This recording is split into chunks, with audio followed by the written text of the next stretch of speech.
இன்றைக்கி நம்ம வந்து மட்டர் பன்னீர் செய்யலாம். பன்னீர் இது பன்னீர் பீஸ் மசாலாவும் சொல்லலாம்.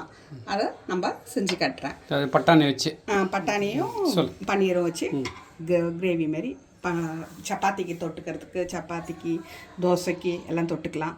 அது நம்ம செஞ்சு கட்டலாம். வெங்காயம் 4 வெங்காயம் இந்த மாதிரி பொடி பொடியாக நறுக்கி வச்சுருக்கேன். தக்காளி ஒரு பெரிய தக்காளி ஒரு 4, அப்புறம் பூண்டு ஒரு 5 பல், இஞ்சி கொஞ்சம் இஞ்சி, அப்புறம் ஒரு முந்திரி பருப்பு ஒரு 5, அப்புறம் பன்னீர் எடுத்து வச்சுருக்கேன், அப்புறம் பீஸ் எடுத்து வச்சுருக்கேன். இப்போ எப்படி செய்யலான்னு பார்க்கலாம். நம்ம ஆயில் விட்டுக்கலாம். ஒரு வானொலி வச்சு ஆயில் விட்டுக்கோங்க. இப்போ இதெல்லாம் நம்ம வதக்க போகிறோம். இப்போ நம்ம அந்த அரிஞ்சு வச்ச வெங்காயத்தை போட்டுக்கோங்க. இது அரைக்க தான் போகிறோம். அதனால தான் நம்ம வந்து ரொம்ப பொடியாக நறுக்கல, ஓரளவுக்கு இது மாதிரி சும்மா இது மாதிரி அரிக்கி வச்சுக்கிட்டா போதும். இப்போ ஒரு முந்திரி பருப்பு ஒரு 5 போட்டுக்கிறோம்.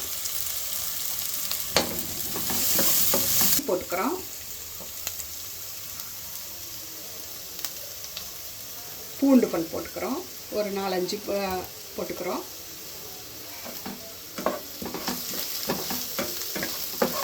நாலு தக்காளி அரிஞ்சு வச்சுருக்கோம்ல, அதையும் அதை போட்டுக்கோங்க.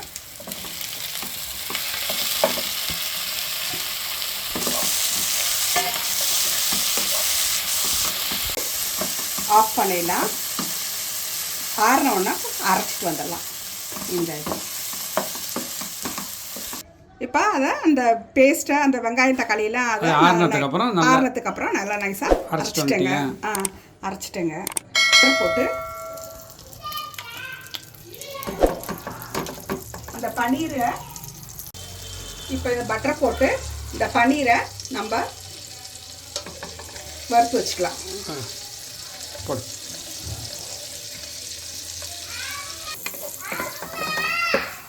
ஊற்றி எண்ணெய் காய்ச்ச உடனே இந்த பே லீஃப் ஒன்று, அந்த இதை வந்து நம்ம பன்னீரை வந்து இது பண்ணி ஃப்ரை பண்ணி எடுத்து வச்சுட்டோம், வறுத்து வச்சுட்டோம்.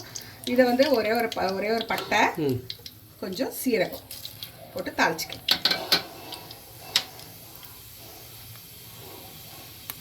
நல்லா பொரிஞ்ச உடனே இந்த பேஸ்ட்டை அப்படியே இந்த எண்ணெயில் போட்டுக்கணும்.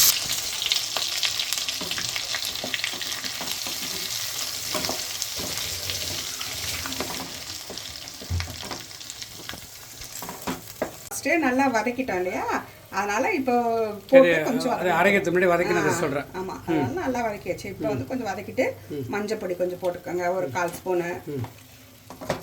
சீரக பவுடர் 1 ஸ்பூன் போட்டுக்கோங்க, டீஸ்பூன் சீரக பவுடர் 1 டீஸ்பூன், அப்புறமா தனியா பவுடர் 1 டீஸ்பூன் போட்டுக்கோங்க.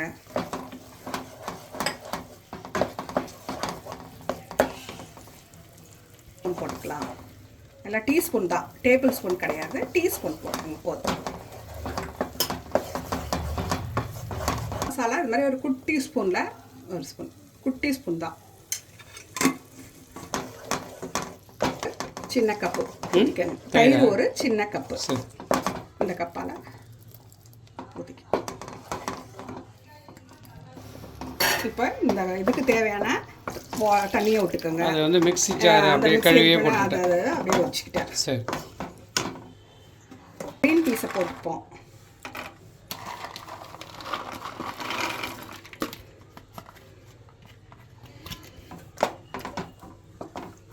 போட்டு ஒரு 10 நிமிஷம் கொதிக்க விடுவோம்.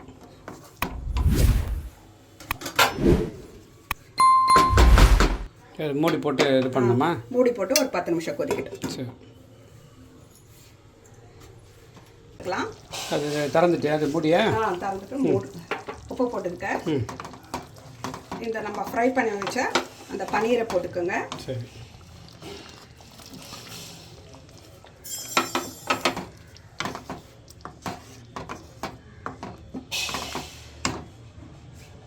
லாஸ்ட்டாக நம்ம கொத்தமல்லி கட் பண்ணி வச்சுருக்கேன், கொத்தமல்லி போட்டுக்கோங்க. நல்லா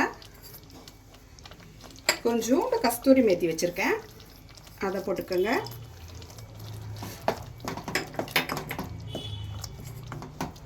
ஃப்ரெஷ் க்ரீம் கொஞ்சம் போட்டுக்கலாம்.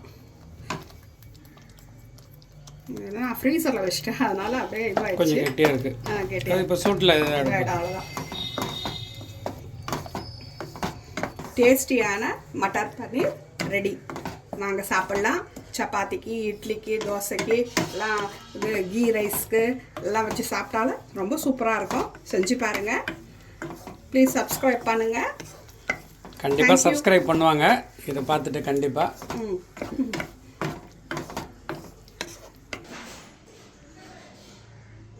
டேஸ்டியான மட்டர் பன்னீர் கிரேவி ரெடி. இது மேலே பாருங்க கொஞ்சோண்டு வந்து பட்டர் போட்டிருக்கோம்.